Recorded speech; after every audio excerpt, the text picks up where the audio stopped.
आप देख रहे हैं न्यूज हिमाचल लाइव। नमस्कार, स्वागत है आपका फटाफट खबरों में। आज का बुलेटिन आप देख रहे हैं सोनल ठाकुर के साथ। संसारपुर टेरेस औद्योगिक क्षेत्र में व्यक्ति की ट्रक के नीचे आने से मौत। औद्योगिक क्षेत्र संसारपुर टेरेस में टॉय ब्रिज के पास एक ट्रक के नीचे आने से व्यक्ति की मौत हो गई है, जिसकी सूचना आसपास के लोगों द्वारा नजदीकी पुलिस चौकी में दी गई।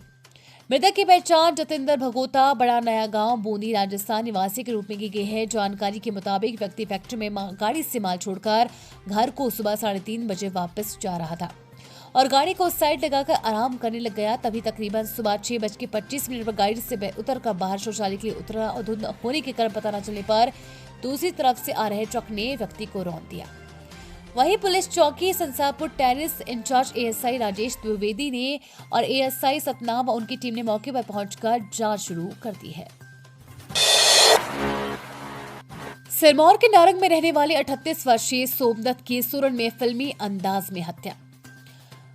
दिनांक 24/1/2025 को श्री यशपाल निवासी सप्रून तहसील व जिला सुरन ने थाना सदर सुरन में रिपोर्ट दर्ज करवाई कि दिनांक 18/1/2025 को इनका साला सोमदत्त उर्फ सोनू निवासी गांव पलहेच डाकघर नारक तहसील पच्छाद जिला सिरमौर और उम्र 38 वर्ष इनके घर आया था, क्योंकि इनकी पत्नी काफी समय से बीमार चल रही थी।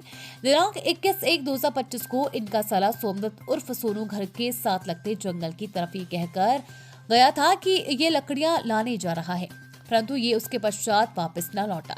उससे शाम को सोनू ने इनकी बेटी को फोन करके बताया कि ये थोड़ी देर में आ जाएगा, परंतु सोनू फोन करने के बाद काफी समय पश्चात भी जब घर न लौटा तो इन लोगों ने उसे फोन किया, परंतु उनका फोन स्विच ऑफ आया। जिसके पश्चात इन लोगों ने सोमदत्त की तलाश अपने सर पर जंगल में की, परंतु उसका कोई पता न चला। जिस पर इन लोगों ने दिनांक 23/1/2025 को थाना सदर सुरन में सोमदत्त की गुमशुदगी की रिपोर्ट दर्ज करवाई, जिसमें पुलिस थाना सदर सुरन की टीम द्वारा तत्परता से कार्रवाई करते हुए प्रत्यक्षदर्शियों से पूछताछ की गई।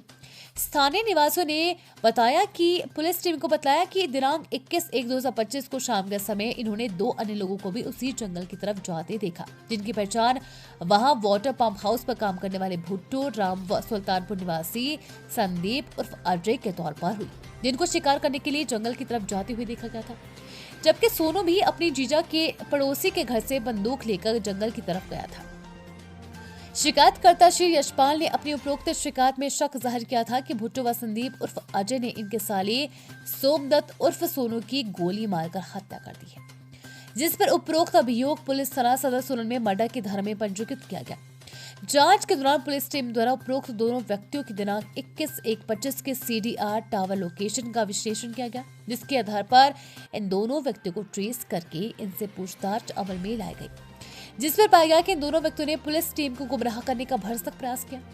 जांच में पाया गया कि भुट्टो राम और संदीप सुरन के साथ लगते जंगल सुमती में शिकार खेलने गए थे। ये दोनों अपनी गाड़ियां सड़क के किनारे खड़ी करके जंगल में चले गए। ठीक उसी समय सोमदत्त उर्फ सोनू भी शिकार खेलने के लिए अपने जीजा के पड़ोसी की बंदूक लेकर उसी जंगल में गया हुआ था। शिकार के दौरान संदीप उर्फ अजय ने अपनी बंदूक से गोली चला दी, जो दूसरी तरफ शिकार खेल रहे व्यक्ति के सिर पर लग गई, जिससे उसके मौके पर ही मौत हो गई। इस वारदात के उपरांत दोनों आरोपियों ने साक्ष्य को मिटाने की नियत से मृतक की लाश को अपने साथ रखे प्लास्टिक के कट्टे में डाल दिया। लाश को ये दोनों अपनी गाड़ी में सिरमौर जिला के वासनी जंगल में गुफा में ले गए। जाने से पहले इन दोनों आरोपियों ने अपने मोबाइल फोन एक गाड़ी में ही रख दिया, ताकि इनके लोकेशन को पुलिस द्वारा ट्रेस न किया जा सके।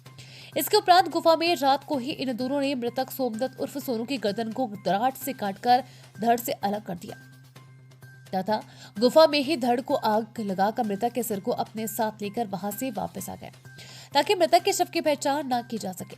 आरोपियों ने मृतक सोमदत्त उर्फ सोनू के सिर को सुल्तानपुर के जंगल में ले जाकर आग लगाने के बाद जमीन में गाड़ दिया। आरोपियों ने मृतक के मोबाइल फोन को भी तोड़कर फेंक दिया था तथा मृतक की बंदूक को भी छुपा दिया। शिमला जिले के रामपुर पुलिस उपमंडल के तहत यातायात नियमों का पालन आम जनता में कड़ाई से हो, इसे लेकर अभियान चलाया गया है। डीएसपी रामपुर के अगुवाई में आज दत्तनगर एवं आसपास के स्कूलों में छात्रों को यातायात नियमों की जानकारी दी गई और सड़क पर वाहन चलाते हुए किन बातों का ध्यान रखना चाहिए बताया गया। इस दौरान स्कूली बच्चों को यातायात चेकिंग के दौरान वाहन चालकों में क्या क्या कमियां पाई गई है दिखाया गया। बच्चों को बताया गया कि किस तरह से चाहे वो एल्कोहल सेंसर हो या फिर गति मापने की मशीन, कैसे ट्रैफिक चेकिंग की जाती है। डीएसपी रामपुर नरेश शर्मा ने बताया कि यातायात नियमों को स्कूली बच्चों के माध्यम से आम जनता तक पहुंचाने में आसानी रहती है, इसलिए आज ट्रैफिक स्कूल का आयोजन किया गया। डीएसपी रामपुर ने बताया कि सड़क पर सजगता व जागरूकता के कारण कई अमूल्य जिंदगियां दुर्घटनाओं का शिकार होने से बचती है। उन्होंने छात्रों को ट्रैफिक सिग्नल्स और वहां की गति की भी विस्तृत जानकारी दी। सरकारी क्षेत्र में भरे जाएंगे 25,000 पद, पूर्ण राज्यत्व दिवस पर सीएम की ये घोषणा है। हिमाचल प्रदेश के पूर्ण राज्यत्व दिवस पर राज्य स्तरीय समारोह शुक्रवार को बैजनाथ में मनाया गया। मुख्यमंत्री सुखविंदर सिंह सुक्खू ने सुबह 11 बजे राष्ट्रीय ध्वज फहराया और मार्च पास्ट की सलामी ली। परेड में राज्य पुलिस, जिला पुलिस, आईआरबी, ट्रैफिक पुलिस, गृह रक्षक, एनसीसी और भारत स्काउट्स एंड गाइड्स की टुकड़ियां शामिल हुई। इसके बाद सीएम ने जनता को संबोधित किया। इस दौरान उन्होंने कई बड़ी घोषणाएं की। सीएम ने कहा कि अप्रैल से बीपीएल पात्रों के चयन के लिए सर्वे होगा। बीपीएल का सत्यापन एसडीएम की जिम्मेदारी होगी। 2 महीने के भीतर आईजीएमसी शिमला में पैट स्कैन मशीन स्थापित की जाएगी। धर्मशाला में सबसे बड़ा कन्वेंशन सेंटर बनाया जाएगा। कांगड़ा एयरपोर्ट के विस्तारीकरण पर 3500 करोड़ रुपए खर्च किए जा रहे हैं। सरकार शिमला में 1600 करोड़ की लागत से दुनिया का दूसरा बड़ा रोपवे बना रही है। 16 हेलीपोर्ट का निर्माण कार्य प्रगति पर है। प्रारंभिक शिक्षा विभाग में 2025 में 8,000 पद भरे जाएंगे। इसके अलावा 245 पद स्पेशल एजुकेटर व 6,000 पद एडिटेड शिक्षकों के भरे जाएंगे। सरकारी क्षेत्र में 25,000 विभिन्न पद भरने की प्रक्रिया शुरू की जाएगी। सीएम ने कहा कि बैजनाथ में पहली बार राज्य स्तरीय पूर्ण राज्यत्व दिवस समारोह मनाया जा रहा है। उन्होंने चढ़ियार को तहसील बनाने, लोक निर्माण का नया उपमंडल खोलने, डिजिटल लाइब्रेरी खोलने की घोषणा की। साथ ही महलपट्टी में Rajiv Gandhi day boarding school खोलने की भी घोषणा की।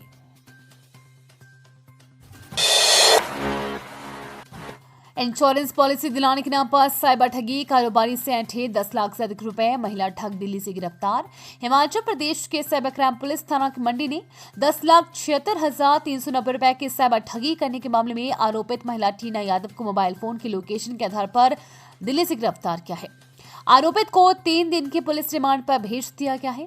आरोपित महिला के विरुद्ध मई 2024 को धोखाधड़ी व आईटी अधिनियम के अंतर्गत मामला दर्ज हुआ था। दिल्ली के शहादरा की रहने वाली टीना यादव पर सहयोगियों के साथ मिलकर मंडी जिले के रहने वाले शिकायतकर्ता मंडी शहर के कारोबारी से 10,76,390 रुपए की धोखाधड़ी करने का आरोप है। हिमाचल में अब 4 साल की होगी स्नातक डिग्री। न्यू एजुकेशन पॉलिसी के नियमों को एचपीयू ने किया लागू। हिमाचल प्रदेश विश्वविद्यालय के तहत संबद्धता प्राप्त कॉलेजों में इसी शैक्षणिक सत्र से स्नातक की डिग्री 4 वर्षीय होगी। राष्ट्रीय शिक्षा नीति के अंतर्गत विश्वविद्यालय अनुदान आयोग के नियमों को एचपीयू ने लागू कर दिया है। इसको लेकर अधिसूचना जारी करने के साथ ही अब विश्वविद्यालय सहित कॉलेजों में करिकुलम एंड क्रेडिट फ्रेमवर्क के तहत multiple entry and exit, single major, double major, multi interdisciplinary के विकल्प को लागू किया जाएगा। स्कूल जा रहे छात्र पर बाइक सवार ने चाकू से किया हमला। हरोली के करेड़ा गांव में एक स्कूली छात्र पर जानलेवा हमला होने की घटना सामने आई है। ये घटना सुबह की है जब जहां एक छात्र रिदम शर्मा स्कूल जा रहा था। उसी समय एक काले रंग की बाइक पर सवार युवक ने उसका पीछा किया और उस पर चाकू से हमला कर दिया। रिदम ने अपनी सूझबूझ से खुद को बचा लिया। उसने अपना स्कूल बैग सीने के आगे रख लिया, जिससे चाकू बैग भी लग गया। हमलावर ने रिदम को गिराने के लिए पहले उसकी स्कूटी में टांग मारी, जिससे वह सड़क पर गिर गया। इसके बाद उसने चाकू से वार किया और रिदम के सीने पर लात भी मारी। गनीमत ये रही कि रिदम के पिता कमलदेव शर्मा उसी समय वहां से गुजर रहे थे। उनके बाइक की आवाज सुनते ही हमलावर डरकर धमकियां देते हुआ भाग गया। इसके बाद कमलदेव ने तुरंत हरोली पुलिस थाने में शिकायत दर्ज करवाई। पुलिस ने मामला दर्ज कर लिया है और आरोपी की तलाश शुरू कर दी है। डीएसपी हरोली मोहन रावत ने बताया कि पुलिस जल्द ही आरोपी को पकड़ लेगी। रिदम की समझदारी और स्कूल बैग ने उसकी जान बचा ली। पुलिस ने आश्वासन दिया है कि इस मामले को गंभीरता से लिया जा रहा है और आरोपी को जल्द गिरफ्तार कर लिया जाएगा। इन 5 जिलों में शीतलहर का येलो अलर्ट। हिमाचल प्रदेश में शनिवार को ज्यादातर जगहों पर धूप खिली रही, लेकिन मंडी, ऊना, बिलासपुर, हमीरपुर और चंबा जैसे इलाकों में घने कोहरे की वजह से शीतलहर चली। इस कारण सुबह के तापमान में 1 से 3 डिग्री की कमी दर्ज की गई है। सुबह के समय ऊना, हमीरपुर, मंडी, कांगड़ा और बिलासपुर में शिमला से ज्यादा ठंड रही। हालांकि दिन में इनका इलाकों का तापमान शिमला से 5 से 7 डिग्री ज्यादा दर्ज किया गया। मौसम विभाग ने अगले 2 दिनों तक हिमाचल के 5 जिलों में शीतलहर और घने कोहरे की चेतावनी दी है। हालांकि दिन में मौसम साफ रहने का अनुमान है। प्रदेश में सबसे कम तापमान ताबो में -11.7 डिग्री, कुकुमसेरी में -10.2, केलोंग में -9.5 और कल्पा में -0.9 डिग्री दर्ज किया गया है। न्यूज हिमाचल लाइव का ये फटाफट बुलेटिन आपको कैसा लगा हमारे कमेंट बॉक्स में कमेंट करके जरूर बताएं।